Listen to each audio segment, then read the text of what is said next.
자, 마태복음 10장 1절에는 예수께서 자신의 12제자를 가까이 불러 그들에게 더러운 영들을 제압하는 권능을 주셔서 그것들을 쫓아내고 모든 병과 모든 약한 것을 고쳐주게 하셨다. 예.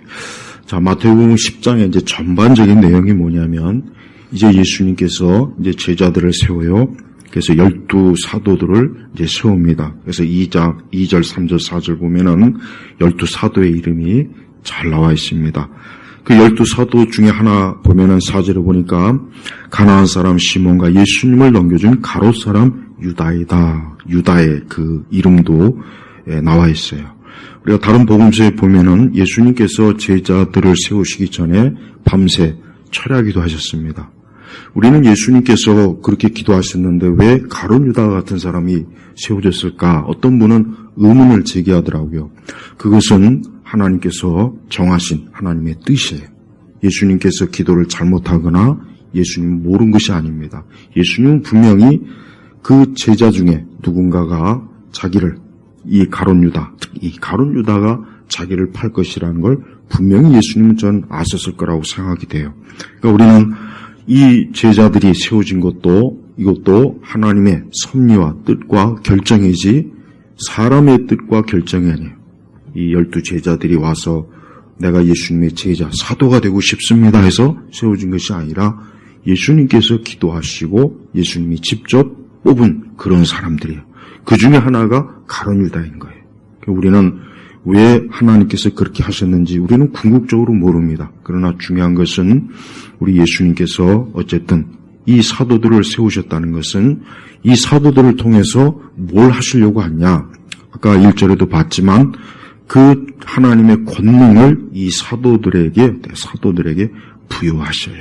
그래서 8절에도 보니까 병든 자들을 고쳐주고 죽은 자들을 살리며 나병 환자들을 깨끗하게 하고 악령들을 쫓아내라. 너희가 거저 받았으니 거저 주어라 했습니다. 그러나 그 이전에 7절을 봐야 돼요. 다니면서 하늘나라가 가까이 왔다고 선포해라. 이게 중요한 거예요. 이것 때문에 하나님께서, 우리 주님께서는 제자들에게 권능을 주신 거예요. 저는 개인적으로 오늘날 하나님께서는 사역자들에게, 이 제자들에게 주었던 권능을 주셨다고는 저는 안 믿습니다. 그러니까 안 받아들입니다. 저는 개인적으로 그래요.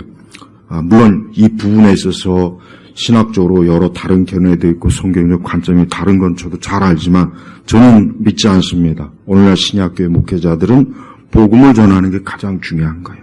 이게 최우선이에요. 이게 가장 절대적인 거예요. 왜 그러느냐? 자, 7절에 보니까 아까도 제가 얘기했죠.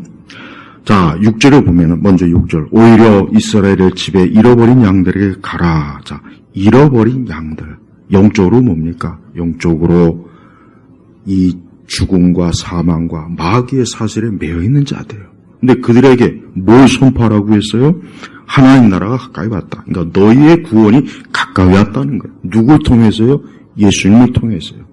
그러니까 예수님을 통해서 이제 너희의 구원이 가까이 왔다는 것을 가서 이스라엘, 이런 양들의 하나님의 택함 받은 자들의 전해라. 이게 결정적인 거예요. 그러니까 이것 때문에 사도들에게 이와 같은 권능을 부여해 준 거지 그 권능 자체가 목적은 전혀 아닙니다. 그러니까 우리가 신약교회에서도 그래요. 우리는 하나님의 교회가 해야 될 가장 중요한 게 뭡니까? 귀신을 쫓는 겁니까? 병든 자를 고치는 겁니까? 여기서 말하는 것처럼 악령들을 쫓아내는 겁니까? 물론 우리가 선교지에서 이러한 일들이 있기는 있어요. 선교지에서 이러한 일들이 있긴 있습니다. 그러나 그것도 어디까지나 하나님께서 주권적으로 하나님께서 잠시 허용하시는 것이지 그게 절대적인 건 아니에요. 그래서 교회가 해야 될 가장 중요한, 또 사역자들이 해야 될 가장 중요한 게 뭡니까? 그것은 하늘나라가 가까이 왔다. 이 복음의 소식을 바르게 분명하게 전파하고 선포하는 게 제일 중요한 거예요. 교회는 병원이 아니에요. 교회는 무슨 귀신을 쫓아내는 것이 아닙니다. 교회는 무슨 온갖 이적과 기적으로 사람들을 뒤집어 엎고 사람들을 깜짝 놀라고 그런 것이 아니에요. 교회가 할 일이 뭡니까? 바로 이런 양, 아직 죄와 사망과 마귀에게 사로잡힌 그들에게 하나님의 아들 예수 그리스도, 그분의 구원, 그분의 십자가를 증거하는 게 이게 절대적인 거예요. 그런데 기독교 역사 속 보면은, 특히 20세기의 오순절 은사주의를 보면은 그 은사주의 사역자들은 하나님 나라가 목적이 아니에요. 그들이 하는 걸 보면은 여기 보니까 자기들이 마치 사도이냐, 귀신을 쫓아내고 병든 자를 치유하고 이런 데 집중했어요. 근데 그런 데 집중한 결과가 뭡니까? 교회가 어떻게 됐어요? 나중에 복음에서 떠나버려요. 지금도 그것을 절대적으로 하는 사람들이 있어요. 지금도 유튜브나 이런 데 보면은 자기가 마치 사도이냐, 마치 성령의 권능을 받았냐, 귀신을 쫓아내고 병든 자를 치유한다고 하지만 다 뭡니까? 영적 쇼예요. 그들은 진실하지가 못해요. 그래서 제발 교회에 부탁하는 것, 우리 교회, 우리 신약 교회 성도들에게 정말 바르게 좀 신앙생활을 해야 돼요. 바르게 신앙생활 하란 말이에요. 하나님께서 궁극적으로 원하시는 건 뭡니까? 바로 하나님 나라. 사람들에게 하나님 나라를 이끄는 게 이게 절대적이고 이게 가장 중요한 일이에요. 이걸 위해서 사실은 사도들이 세워진 거예요. 사도들은 예수님께서 세우신 직접적인 제자예요. 그래서 예수님께서는 이제 저들에게 어때요? 너희가 이스라엘 곳곳에 가는 곳마다 복음을 전해라. 하나님 나라 가까이 왔다. 그리스도의 이름, 그분을 전해라. 조상들에게 예언한 그 메시아를 전해라고 그 사명을 부여해 준 거예요. 그래서 저들은 유대인에게 한정돼서 어때요? 계속해서 복음을 전했어요. 그러면서도 유대인들에게 있어서 메시아의 표징이 뭡니까? 메시아의 표징이 뭐냐? 유대인들에게 있어서 메시아의 표징이 바로 뭡니까? 귀신을 쫓고 병을 고치고 약한 것들을 고쳐주고 바로 그 메시아의 권능을 확증시켜 주려고 제자들에게 이러한 권능을 부여한 거예요. 바로 이러한 목적 때문에 사도들에게 이와 같은 것을 부여해 준 것이지 이것 자체가 아닌 거예요. 나는 많은 그리스도인들이, 교회를 다니는 분들이 정작 예수님을 믿지 않고 정작 자기가 하나님 나라에 속하지는 않았으면서 이런 이적과 능력과 권능, 여기에 온 집중을 하는 사람들이 참 많다는 생각이 들어요. 그렇지만은 절대 그건 좋은 신앙이 아니에요. 바른 신앙이 아니에요. 정상적인 신앙이 아닙니다. 그러니까 특별히 교회 사역자들도 그렇고 우리 교회도 그렇고 신앙생활에 가장 중요한 게 뭐냐? 하나님 나라예요. 죄로 인해서, 마귀로 인해서, 이 세상으로 인해서 얼마나 많은 영혼들이 지금도 어때요? 이 땅에, 이 세상에 사로잡혀 있어요. 그러니까 이 세상은 어쩔 수 없이 어때요? 이 땅은 세상 끝날까지 악한 영들이 역사해요. 질병이 있습니다. 사람들은 많은 불행과 고통과 저주를 받아요. 그게 죄로 인해서 세상이 더럽혀진 거예요. 죄인들 때문에 그렇게 되는 거예요. 근데 하나님께서 그 가운데서 하나님의 택한 자를 어때요? 건져내시는 거예요. 만약에 하나님께서 그런 방법이 아닌 또 다른 방법이 있다면 그냥 이 땅 자체를 그냥 다 귀신도 쫓아내고 마귀도 쫓아내고 질병도 없애고 그렇게 해버리지. 뭐 하려고 굳이 어렵게 하겠습니까? 그러니까 제발 우리 그리스도인들이 이상한 데 사로잡히지 말고 나의 신앙과 믿음이 어쩐가? 무엇이 정상적인 신앙과 믿음인가? 무엇이 복음 신앙인가를 잘 알아야 돼요. 그리고 성경 자체에서는 복음서에서는 이와 같은 말씀이 간혹 나오지만 그러나 이제 서신서로 들어가나 뒤로 들어가면 들어갈수록 이러한 권능을 행했다는 말씀이 거의 없어요. 주로 뭡니까? 말씀을 선포하고 가르치는 게 주가 돼요. 그러니까 우리가 기독교 역사를 봐도 그래요. 기독교 역사를 봐도 교회가 가장 좋은 때가, 가장 교회가 정상적으로 영적인 때가 언제 있느냐? 부지런히 하나님 말씀을 전파하고 가르칠 때였습니다. 그런데 귀신을 쫓는다, 병을 고친다, 이적을 행한다. 그런 시대 교회는 혼란스럽고 무질서하고 이단은 막 여기저기서 솟아오르고. 여러분 우리나라 초기 기독교 역사를 보세요. 누가 다 이단이 된 줄 알아요? 자칭 하나님의 능력을 행했다. 그 사람들이 다 이단의 교주가 됐다. 그 사람들이 다 이단의 교주가 있어요. 반대로 끝까지 복음을 전하는 사람들 중에는 이단의 교주가 된 사람이 없어요. 우리나라 교회 역사만 봐도 안다고요. 내가 저번에 얘기했잖아. 우리나라 이단의 계보를 쭉 보면은 하나같이 다 뭐예요. 자기가 어느 날 기도해가지고 성령의 권능을 받아서 뭐 귀신을 쫓고 뭐 하늘을 보고 천국을 보고 지옥을 보고 하나님의 음성을 듣고 전부 그 사람들이 교회를 다 망쳐버렸다. 그들의 뿌리가 지금까지도 와서 이단을 만들고 이상한 신앙을 만들고 오순절 은사주의 같은 사이비 신앙도 만들고 왜 그거를 그렇게 눈치를 못 채나 참 저는 안타까워요. 기독교는 말씀의 종교예요. 말씀의 종교라. 오직 진리의 종교라. 그러니까 우리 예수님께서 제자들에게 이러한 권능을 주신 것은 하나님 나라가 가까웠다는 이 복음의 소식을 전하는 데 필요한 그리스도의 그 확증을 유대인들에게 알려주기 위한 거라. 하지만 이방인들에게 굳이 그와 같은 게 굳이 필요가 없어요. 굳이. 물론 그렇다고 해서 제가 하나님의 성령께서 하나님의 능력이 제한받는다는 뜻은 절대 아닙니다. 다만 가장 중요한 게 뭐냐. 교회가 가장 중요해. 우리 그리스도인들이 제일 중요하게 여기기 뭐냐 이게 뭐냐. 어떤 성령의 불, 뭐 귀신을 쫓아내는 거, 어떤 무슨 권능, 병을 치료하는 거. 어차피 병 치료해봐야 나중에 또 다 죽어요. 병 치료해봐야 나중에 또 병들어 죽는다고요.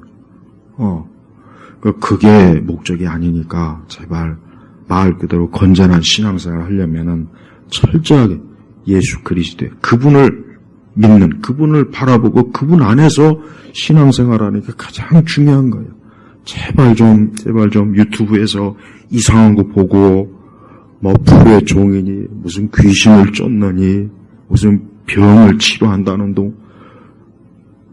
그런데 너무 사람들이 잘 거기에 푹 빠져요. 왜 그런지 아십니까? 저들에게 말씀이 없으니까 그래. 말씀이 없으니까 그런 거로 종교 장사를 하는 거란 말이에요. 쇼를 하는 거예요. 제발 그와 같은 데 관심을 갖지 말고 오직 어때요? 하나님 나라 이 그리스도를 통해서 구원이 가까웠다. 이제 너희에게 천국이 가까웠다. 이제 너희가 더 이상 죄와 사망과 저주와 악한 영들에게 시달리지 않는 영원한 천국이 너희 앞에 있다. 이게 제일 중요한 거예요. 그래서 우리 주님께서는 영원한 걸 주시잖아요. 영원한 걸. 지금 악령을 쫓고 병을 고치는 건 다 일시적인 거예요. 이건 다 일시적인 거라고. 천국은 이런 일 자체가 필요가 없어요. 우리를 그곳으로 하나님께서 이끌어 주시는 그게 가장 기쁘고 놀라운 소식이지. 뭐 지금 당장 우리나라 교회 역사를 봐도 이런 일 때문에 그리고 이와 같은 일들을 했던 교회들이나 그런 사역들 지금에 와서 보면 어떻게 된지 아십니까? 전부 다 변질적이에요. 전부 다 세속주의 현대문화 다 받아들여가지고 엉망진창이 돼버렸습니다. 왜 그래요? 말씀이 없으니까 그래요. 교리도 없고 신학도 없으니까. 그러니까 제발 이상한 데 빠지지 말고 하나님이 기뻐하시는 신앙과 믿음의 길이 무언가. 그러니까 자꾸 신기한 거 찾지 말아요. 자, 그런데 예수님께서는 우리 제자들에게 또 뭐라고 하시냐. 14절에 보니까 제자들에게 이제 복음을 전하라고 각 곳에 파송을 하면서 우리 주님은 몇 가지 당부를 하십니다. 근데 그 중에 중요한 게 뭐냐면 14절에 누구든지 너희를 영접하지 않거나 너희 말을 듣지 않으면 그 집이나 마을 밖으로 나갈 때 너희의 발에 먼지를 떨어버려라 그랬어요. 예, 이게 뭡니까? 하나님의 복음을 받아들이지 않으면은 그와 같은 소식을 전하고 그렇게 권면하고 간절히 요청해도 받아들이지 않으면은 어때요? 아예 이제 거기하고는 단절하는 거예요. 단절. 그 심지어는 15절에 내가 진정으로 너에게 말하니 심판날에 소돔과 고모라 땅이 그 성읍보다 견디기 쉬울 것이다. 이 복음을 거절하는 것은 무섭다는 거예요. 소돔과 고모라가 어떤 것입니까? 하나님께서 불심판으로 멸망시킨 곳이잖아요. 하나님께서 불로 아예 소돔과 고모라 땅 자체를 확 뒤집어 버렸다고. 아예. 그러니까 잘 알아요. 유대인들은 소돔과 고모라 하면은 그 끔찍한 걸 누구보다 잘 알아요. 근데 예수 그리스도를 거부하면 그 소돔과 고모라 땅보다 더 혹독한 심판을 하나님께서 내릴 거라는 경고를 우리 주님이 친히 하신 거예요. 그러니까 제자들의 사명이 얼마나 막중하고 얼마나 중요합니까? 무엇이 중요한 겁니까? 너희를 영접하지 않거나 너희 말을 듣지 않으면, 그러니까 예수님을 영접하지 않고 예수님의 하나님 나라의 소식을 듣지 않으면, 그러니까 하나님의 진리를 받아들이지 않으면 하나님의 진리를 받아들여야죠. 그러니까 중요한 건 뭐예요? 예수님이 중요하게 여긴 건 뭡니까? 가서 사람들이 내가 너에게 가르친 복음을 그들이 믿고 받아들이도록 해라 이거예요. 그게 근데 그걸 만약에 받아들이지 않으면 거기에서 경고를 해라. 거기는 소돔과 고모라보다 더 혹독한 심판으로 멸망할 거라는 거예요. 얼마나 무서운 하나님의 경고입니까? 자, 그러면서 또 16절로 들어가면은, 그러나 우리가 알다시피 복음이 전해지고 교회가 세워지고 믿음이 막 왕성할 때 마귀가 가만히 있겠습니까? 사단이 가만히 있겠습니까? 말 그대로 악령들이 가만히 있겠습니까? 가만 안 있죠. 어떻게 합니까? 핍박과 온갖 회방으로 하나님의 사역을 무너뜨리고 교회를 파멸시키고 또 각종 이단과 온갖 것으로 어때요? 하나님을 모독하고 대적하는 그러한 일들을 이제 비일비재한 거예요. 그러니까 우리 주님이 16절에 뭐라 했냐? 보아라, 내가 너희를 보내는 것이 마치 양들을 이리들 가운데로 보낸 것과 같다. 그러므로 너희는 뱀같이 슬기롭고 비둘기같이 순결해져라 그랬어요. 우리 주님께서 얼마나 이 제자들을 보내면서 그냥 조마조마한 거예요. 자, 표현이 어때요? 마치 양들을 이리 가운데로 보낸 것 같이. 여러분, 양을 이리 가운데로 보내면 어떻게 되겠습니까? 양은 갈기갈기 찢겨요. 양은 도저히 이를 이길 수가 없다. 그러니까 그만큼 이 복음을 전하는 이 일은 이 땅에서 엄청난 위험한 일이에요. 엄청난 박해와 시기와 온갖 참 악한 일을 겪을 수 있는 그런 일들이 많다는 거예요. 그러면서 뱀같이 슬기롭고, 그러니까 지혜롭고, 그 다음에 비둘기같이 순결해라. 그러니까 우리가 이 땅에서 신앙생활을 하려면은 뱀같이 슬기롭고, 옛날 성경에는 지혜롭고라고 그랬어요. 예, 비둘기같이 순결해라. 그러니까 우리는 참 하나님이 주시는 지혜, 또 우리가 하나님의 말씀으로 항상 우리 자신을 살피는 이게 참 필요하다는 거예요. 그러면서 17절에 사람들을 조심하여라. 사람들을 조심해라. 이 사람들이 누구겠습니까? 이 사람들이 다 누굽니까? 다 복음을 거역하는 거예요. 예수님을 싫어하는 거예요. 교회를 싫어하는 거예요. 근데 이 사람들이 어때요? 이 사람들이 하나님의 일꾼들을 잡아다가 채찍질도 하고 감옥에도 갇히게 하고 또 권세자들의 앞에서 재판도 받게 하고 그들을 모욕하고 온갖 참 모욕과 악한 일을 그 제자들에게 할 것이다 라고 하는 것을 미리 경고해 준 거예요. 하지만 우리 주님께서는 그러한 일도 있겠지만은 그러나 그러한 것으로 인해서 두려워하거나 겁을 내지 말라 그랬습니다. 왜? 20절에 보니까 말하는 이가 너희가 아니라 너희 안에서 말씀하시는 너희 아버지의 영이시다. 그러니까 하나님의 성령께서 함께 하실 것이니까 너희가 혹 복음을 전하다가 교회를 세우다가 선교를 하다가 여러 가지로 진리의 말씀을 증거하고 영혼 구원을 하는 일을 하다가 행여라도 그 일로 인해서 어떤 해를 받거나 그 일로 인해서 악한 자들 앞에 간다 해도 너희가 두려워할 것이 없다. 왜? 주의 영, 여기서 아버지의 영이라고 하는 것은 성령을 말씀하시는 거예요.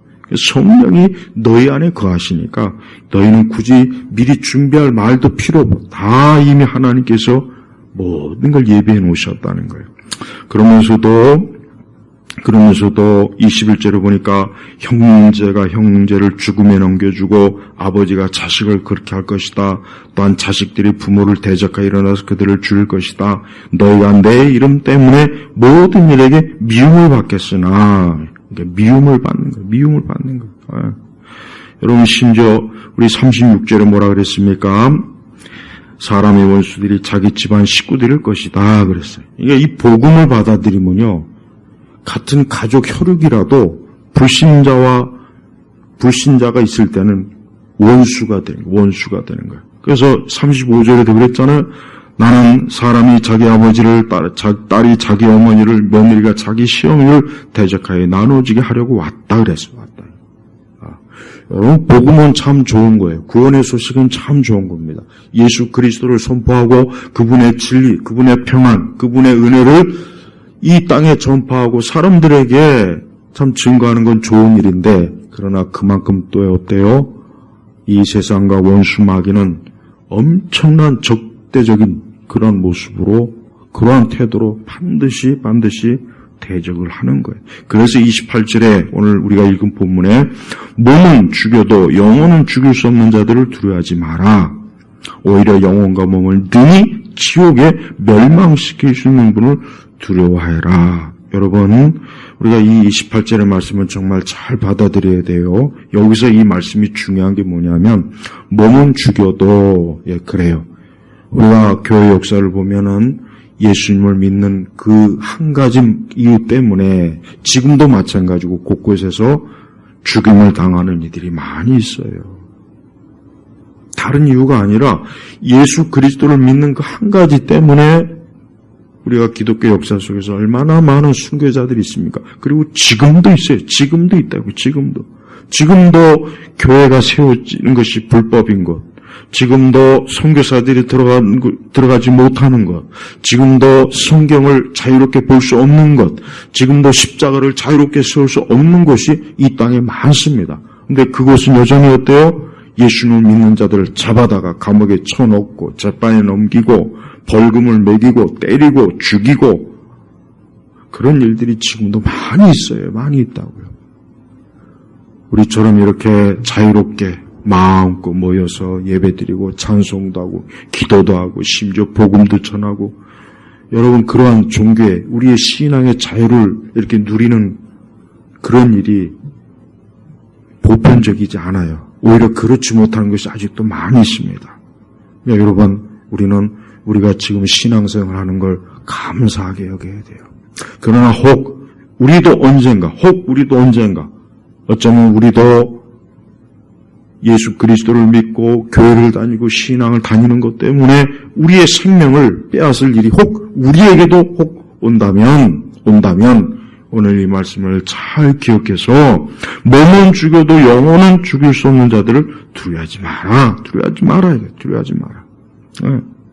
그래서 22절에 너희가 내 이름 때문에 모든 이들에게 미움을 받겠으나, 예수님 믿는 거로 인해서 모든 이들에게 미움을 받는다 그랬어요.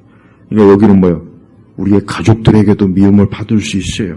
남편과 또 아내에게도, 자식들에게도, 부모님에게도, 형제들에게도, 친구들에게도, 직장 동료들에게도 내가 그리스도를 믿고 신앙생활하면 그것 때문에 미움을 받는 거예요. 그것 때문에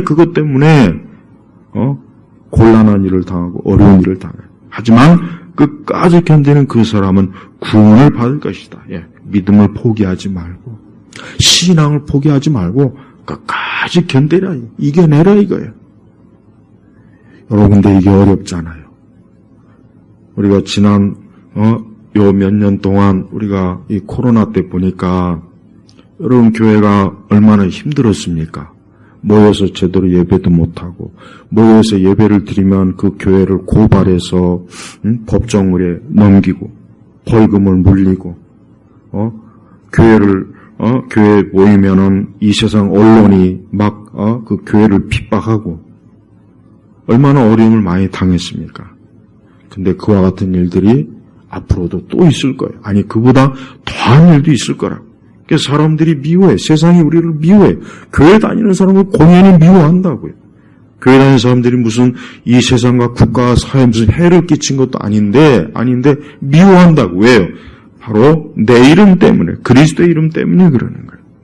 그러니까 우리 성도들이 혹시나 어떤 상황 속에서 신앙으로 인해서 미움을 당하고 어려움을 당하고 손해를 당하고 또 신앙 때문에 정말 참 곤란한 일을 당해도 절대 그로 인해서 믿음을 포기하거나 버리거나 낙심하지 말고 회의적인 또 불신앙에 빠지지 말고 끝까지 우리 주 예수님이 당하신 십자가의 고난을 생각하면서 어때요?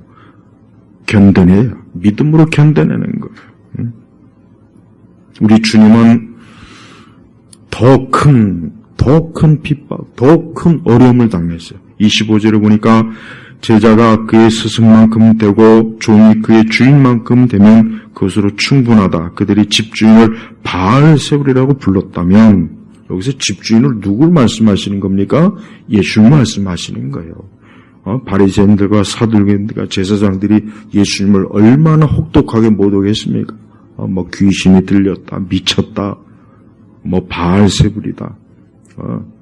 그러니 나보다 더 좋은 대접받을 생각하지 말고 견뎌내고 이겨내라.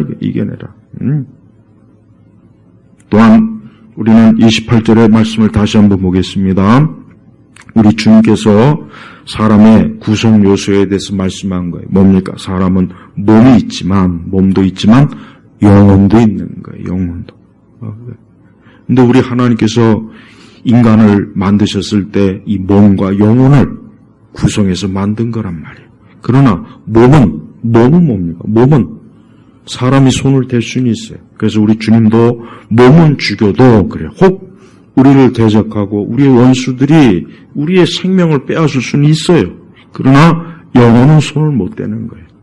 오히려 영혼과 몸을 능히 지옥에 멸망시킬 수 있는 분을 두려워하여라. 여기서 한 가지 중요한 요소가 하나 있는데, 불신자들이 지옥에 가면은 어떻게 갑니까? 그 영혼과 몸이 같이 가는 거예요. 그 영혼과 몸이 같이 가는 거라고. 그래서 생명의 부활이 있고 심판의 부활이 있잖아요. 그래서 우리 성도들은 생명의 부활로 천국에서 영생을 누리는 것이고, 믿지 않는 불신자들은 그 영혼과 그 심판의 부활로 몸이 같이 가는 거란 말이에요. 그러니까 여러분, 지옥에 갔을 때 영혼만 간다는 그런 이상한 가르침에 또 속지 마세요. 우리 주님의 말씀 그대로 영혼과 몸을 능히 지옥에 멸망시킬 수 있는 분을 두려워해라. 우리가 진짜 두려워할 분은 인간의 모든 것들을, 영육간의 모든 것들을 다루시는 그 하나님을 두려워해야지, 눈앞에 보이는 그 사람을 무서워해가지고 신앙과 믿음을 포기하고, 난 이제부터 나 이렇게까지 하면서 신앙생활 하고 싶지 않아. 근데 안타깝지만 우리가 과연 신앙과 믿음을 정말 지킬 수 있을 만한 그런 담대한 용기 있는 믿음을 우리가 가지고 있습니까? 한번 우리 자신을 돌아보세요. 우리는 자신할 수가 없어요. 그렇기 때문에 우리는 항상 우리 주님의 손에 우리의 모든 걸 맡겨야 돼요. 우리 주님은 자비롭게도 29절에 보니까, 30절에 보니까 또 아버지께서는 너희 머리카락까지도 다 세워놓고 계신다. 그러므로 두려워하지 마라. 너희는 많은 참새들보다 더 귀중하다. 저는 이 말씀이 얼마나 안심이 되는지 몰라요. 여러분, 하나님께서 우리를 지켜주지 않으면 우리의 신앙은 우리 스스로 지킬 수가 없습니다. 그걸 알아야 돼요. 절대 우리의 신앙과 믿음을 내 결심과 내 의지와 나의 어떤 용기를 가지고 지키려고 하는 분이 혹 있다면 그런 생각은 아예 죄 포기해야 돼요. 그렇지 않아요. 주님께서 지켜주셔야 돼요. 주님께서 내 믿음과 내 영혼과 내 모든 것들을 지켜주셔야만 보존할 수 있는 거예요. 인간의 용기만 갖고는 절대 안 됩니다. 오직 주님께서 우리를 보존하셔야 돼요. 그러면서 우리는 두려워하지 말아요. 절대 혹시라도 앞으로도 어떤 우리의 신앙과 믿음의 해가 되는 어려운 시대가 오면 올수록 우리는 주님의 이 말씀을 기억하면서 두려워하지 마라. 너희는 많은 참새들보다 더 귀중하다. 귀중하. 우리 주님이 얼마나 우리 믿는 사람들을 귀하게 보시는지 여기 나와 있어요. 그러면서 32절에 그러므로 누구든지 사람들 앞에서 나를 시인하면, 여기서 나를 시인한다는 얘기는 뭐냐면 공개적으로 인정하는 거예요. 공개적으로 나는 예수님 믿습니다 하는 거예요. 공개적으로. 숨어 있는 게 아니에요. 숨어서 신앙생활하면도 꽤 있는 줄 압니다. 그러나 그건 부끄러운 거예요. 누구 앞에서도 나는 예수님 믿습니다. 난 신앙생활합니다. 그렇게 해야 돼요. 직장에서도 그렇고, 가족 간에, 친척 간에, 친구들 앞에서도 그렇고, 누구 앞에서도 어때요? 주님을 시인해야 돼. 이 시인한다는 건 뭐예요? 예수 그리스도가 하나님의 아들이시고 이분이 구원자다.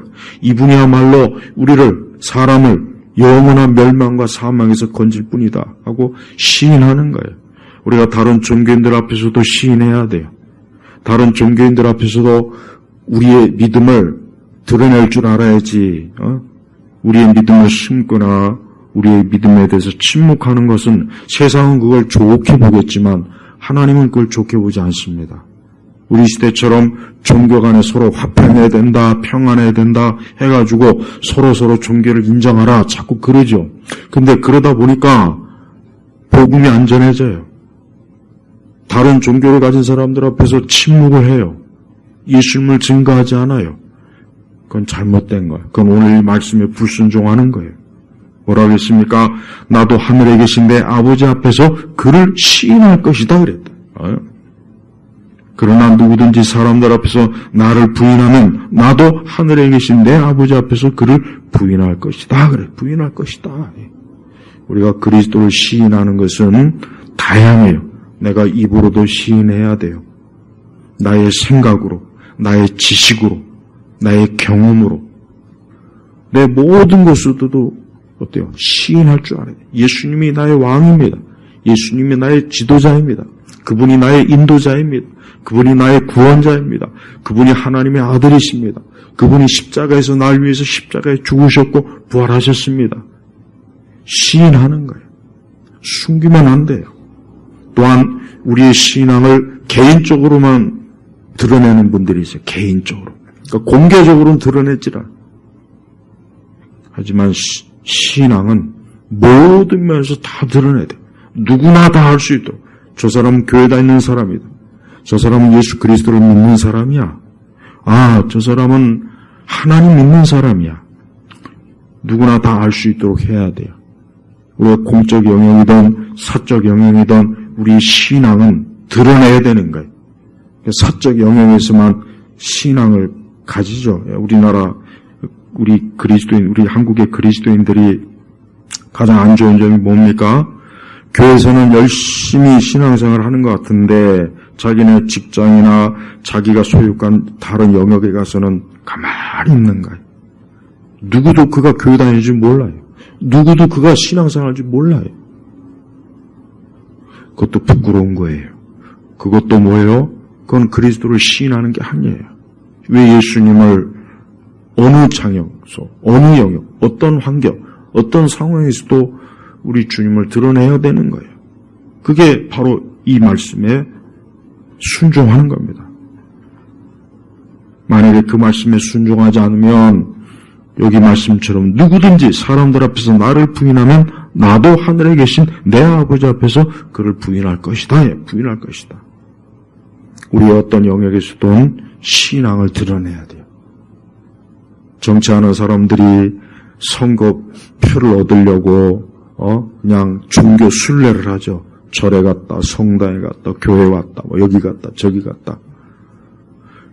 만약에 신앙을 가진 정치인이 그런 식으로 한다면 그 사람은 잘못된 신앙을 가진 거예요. 우리가 어떤 이익을 얻기 위해서 내 신앙을 숨기거나 포기할 때 그때가 바로 뭡니까? 우리가 그리스도를 부인하는 거예요. 우리가 교회 와서 예배를 드리고 찬송을 부르면 우리의 직장과 우리의 사무실에서도 동일하게 내가 주님을 인정하는 믿음을 드러내야 돼요. 그게 주님이 기뻐하는 거예요. 그러니까 어떤 영역에서도 그리스도를 부인하는 그것은 잘못된 겁니다. 우리 주님을 드러내야 돼요. 누구라도 예수님에 대해서 알게 돼야 돼요. 그러면서 34절에 내가 땅 위에 평화를 주려고 온 줄로 생각하지 마라. 평화가 아니라 검을 주려고 왔다. 우리 주님으로 인해서 이 땅에 많은 이런 불신자들과 우리가 함께 있을 때 우리의 신앙을 드러내지 않으면 평화로울 수 있어요. 우리의 가족이나 친척들과 함께 있을 때 우리의 믿음을 드러내지 않으면 화목할 수 있어요. 그러나 우리의 믿음을 드러낸 그 순간 딱 분위기가 깨집니다. 딱 깨져요. 딱 깨집니다. 우리가 다른 종교인들과 함께 있을 때 우리가 침묵하면 같이 평안할 수 있어요. 그러나 그 자리에서 예수님을 말하는 그 순간부터 딱 평화가 깨지는 거예요. 그러나 우리는 그걸 두려워하면 안 돼요. 무신론자들은 자꾸 우리 교회가 세상의 종교를 서로 세상을 막 싸우고 다투게 만든다. 막 우리 기독교에다 대고 막 하죠. 그러나 기독교는 분쟁을 일으키려고 한 적이 없어요, 사실은. 그런 적이 없다고요. 우리는 가만히 있는데 싸움을 걸고 분쟁을 일으킨 그게 있었지. 우리가 어떤 이유라도 우리는 우리 스스로 가짜 평화를 위해서 예수님을 숨기고 예수님을 시인하지 않고 내 신앙과 믿음을 카페트 밑에다 덮는 그러한 행위를 하면 안 돼요. 또 사람들의 인기를 얻으려고 그저 이 종교 저 종교 여기저기 다 기웃기웃거리면서 표를 구걸하고 아부하는 그것도 잘못된 거예요. 그것도 부끄러운 짓이라고요.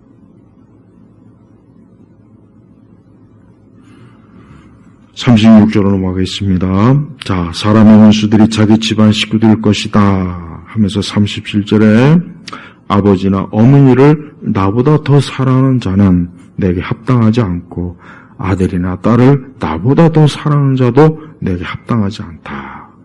여러분, 이 말씀이 얼마나 우리 주님께서 하신 말씀 중에 가장 절대적인 말씀이에요. 뭡니까? 무엇보다도 주님을 사랑하라는 거예요. 무엇보다도, 그 누구보다도 주님을 사랑하라는 거예요. 주님을 사랑하는 데 있어서 그 어떤 것과 주님과 비교가 되거나 경쟁이 되는 게 있으면 안 된다는 거예요. 그래서 우리는 매사에 그리스도를 가장 사랑하기를 힘써야 돼요. 우리 주님이 하신 말씀이 우리가 볼 때 인간적으로 볼 때는 굉장히 심한 말씀 같고 비윤리적이고 비도덕적인 것 같지만 그러나 우리 예수님께서는 이와 같은 권리가 있는 분이요. 왜? 그분은 우리를 지으신 분이라고. 우리에게 생명을 주신 분이에요. 그러니 마땅히 그분이 가장 높임을 받아야 되는 거예요. 그러니까 이 말씀은 전혀 문제가 없는 말씀이에요. 우리는 이 말씀을 온전하게 순종하지 못하는 걸 우리가 회개해야지. 우리가 이 말씀에 시비를 걸면 안 돼요. 또한 38절에 보면 또한 자기 십자가를 지고 나를 따르지 않는 자도 내게 합당하지 않다. 자기 목숨을 얻으려는 자는 그것을 잃을 것이고 나 때문에 자기 목숨을 잃는 자는 그것을 얻을 것이다. 그랬어요. 자, 보세요. 여러분, 우리 주님께서는 굉장히 배타적인 분이에요. 지금 세상은 배타적인 걸 싫어하잖아요. 지금 세상은 포용을 좋아해요. 포용. 서로 함께, 서로 이걸 좋아해요. 근데 교회가, 기독교가 그 분위기에 얼마나 많이 지금 휩쓸려 있습니까? 근데 우리 주님은 나 때문에, 우리 주님은 자기 이상 높은 게 있으면 안 되는 거예요. 우리 믿는 자들. 여러분, 이 세상이 제 아무리 그 어떤 방식으로 우리의 신앙과 믿음을 막 짓누르고 우리의 복음을 짓밟으려고 해도 우리 성도들이 거기에 굴복해서는 안 돼요. 끝까지 믿음을 끼치고 끝까지 그리스도를 높이고 그리스도만이 온 세상의 주인이시고 만왕의 왕이시라는 것, 이 땅의 모든 통치자도 그분 앞에 무릎을 꿇어야 된다는 것을 외쳐야 됩니다. 소리를 높여야 돼요. 세상이 그러면 그럴수록 더 악을 쓰고 우리 교회와 믿는 자들에게 해를 끼치겠지만 그래도 절대 멈춰서는 안 됩니다. 지금의 우리 교회나 기독교를 보면은 전 세계적으로 보면은 오늘 이 말씀에 따르지 않는 그러한 잘못된 영적 분위기로 많이 갑니다. 세상과 공존해야 된다. 세상과 함께해야 된다. 세상과 다투지 말아라. 우리의 믿음을 너무 드러내지 말아라. 다른 종교를 자극하지 말아라. 그러니까 이런 분위기가 너무 커요. 그러다 보니까 이제 교회가 더 이상 어때요? 과거처럼 복음의 나팔을 크게 불지 못해요. 그냥 이 예배당 안에서만 우리끼리만 그냥 막 요란을 던져. 하지만 밖에 나가면은 가만히 있어요. 숨소리도 안 내요. 예수님의 이름도 언급 안 해요. 하나님의 말씀도 전하지 않습니다. 이 세상은 교회가 그렇게 겁을 내는 걸 금방 알아채고 교회를 더 압박하고 믿는 자들을 더 압박하고 더 구석으로 몰죠. 계속해서 밀리면은 갈 데가 없어요. 그렇게 우리가 구차하게 밀리느니 그냥 차라리 우리가 주를 위해서 죽겠다. 이게 더 나았습니다. 오늘 28절에 몸은 죽여도 영혼은 죽일 수 없는 자들을 두려워하지 마라 그랬습니다. 우리 주님이 하신 말씀이에요. 두려워하지 마라. 오히려 영혼과 몸을 능히 지옥에 멸망시킬 수 있는 분을 두려워하라 그래. 두려워하라. 그러니까 두려워할 자를 두려워하고 두려워하지 말아야 될 자는 두려워하지 말라는 거예요. 우리는 이 세상을 두려워하지 않아야 돼요. 그런데 사실 우리의 믿음이 얼마나 약합니까? 우리의 믿음이 얼마나 연약합니까? 우리는 조금만 해도 두려워해요. 우리는 두려워합니다. 그럴 때 우리의 연약함을 아신 우리 주님께 우리는 달려가야 돼요. 그분을 향해 나아가야 돼요. 더 그분과 함께 해야 돼요. 여러분, 우리 세대에서 신앙생활하는 거 쉽지 않아요. 어렵습니다. 우리 세대에서 또 앞으로 세대에서도 믿음 생활하는 거 참 어려워요. 세상과 우리가 속한 어디에도 우리의 믿음을 환영하거나 우리를 하고 손잡을 사람은 없다고요. 또 이 세상은 예수 그리스도의 적대적입니다. 예수님에게 적대적. 이 세상 자체가 예수님에게 적대적이에요. 정부나 학교나 기업이나 문화나 모든 영역이 다 그리스도를 적대시합니다. 이게 영적인 현실이라고요. 그러니까 우리가 절대 신앙생활을 안일하게 해서는 안 돼요. 우리의 신앙과 믿음을 절대적으로 중요하게 여기고 이걸 지키려는 그런 마음과 믿음을 가지고 있어야지 우리가 세상과 함께 한다는 생각을 하면 절대 안 됩니다. 근데 교회가 너무 그쪽으로 많이 가고 있어서 안타까운 거예요. 하나님의 말씀도 무뎌졌고 복음도 무디게 하고 더 하나님의 말씀을 명확하고 분명하게 누구나 들을 수 있도록 크게 외쳐야 되는데 그냥 조그만 소리로 외치는 거예요. 왜 주변 사람들 화나게 안 하려고. 언제까지 이렇게 눈치만 보겠습니까? 우리 참 믿음을 가지고 온전한 신앙생활을 하려는 우리 성도들은 오늘 이 말씀, 특별히 마태복음 10장의 말씀을 다시 한번 잘 읽어보시고 우리의 믿음의 인생의 가운데서 나는 그리스도를 시인하고 그리스도를 높이고 주님을 영광스럽게 하고 혹 그로 인해서 내가 정말 어떠한 해를 받는다 해도 기꺼이 받고자 하는 그런 믿음을 달라고 기도하시면서 신앙생활 하시길 주의 이름으로 축복합니다. 하나님 아버지 감사합니다. 우리에게 주신 영원한 것을 우리가 참 귀하게 여길 줄 알게 하시고 우리에게 주신 믿음 무엇보다도 하나님의 아들 예수 그리스도 영원한 우리의 구세주를 우리에게 영원한 목자로 세워주신 아버지 하나님께 참으로 감사합니다. 저희의 연약한 믿음 저희의 모자람을 주님이 아시오니 우리 주님께서 우리 온 성도들 저희 모두를 불쌍히 긍휼히 여기소서 하나님의 그 영원한 날에 이르기까지 우리를 포기하지 않으시며 우리를 복되게 이끌어 주옵소서. 예수 그리스도의 이름으로 기도 올렸습니다. 아멘.